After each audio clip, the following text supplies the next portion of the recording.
така да повелете. Благодарам, подпредседателе.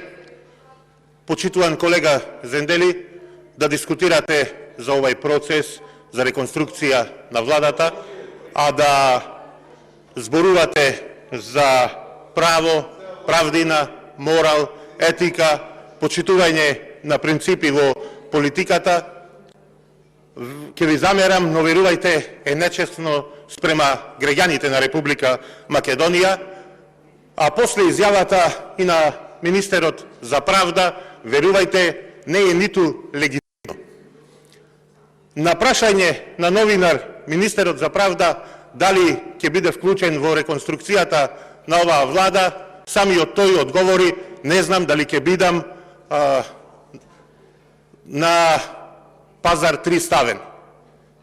Почитувани колеги, еве сега е ставен и каква држава сме ние, на Пазар 3 можеме да отвориме и да најдеме правосмукалка Ровента и министер за правда, министер за здравство, кој воопшто не се срами како професор правен факултет да кажи дека го прифаќа овој пазар. Почитувани колеги кои сега влегувате во власта, посебно од Алијанса на албанците, кажавте вие, еве сега откако се испазаривме, се договоривме и одиме сплотени заедно во Европа.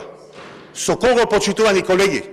Со овој премиер кој, пазарејќи се со вас, заборави или не сакаше да го потпише одобрението за средства, за одобрување на средства за болните со цистична фиброза, кои почна да му умираат под прозор, молејќи, протестирајќи за лек? Со кого, почитувани колеги, и каде и со што во Европа? Со автобусот кој 130 пати без да биде пријавен на граница, без да му се удри печат и ги однесе во смрт 45 граѓани на Република Македонија, а вие плачевте зошто не вие закажуваат седмицата на анкетна комисија и за несреќата со автобусот на Беса, и за модуларната болница во Тетово, и за несреќата во Ласкарци. Ги испазаривте и живите и живите.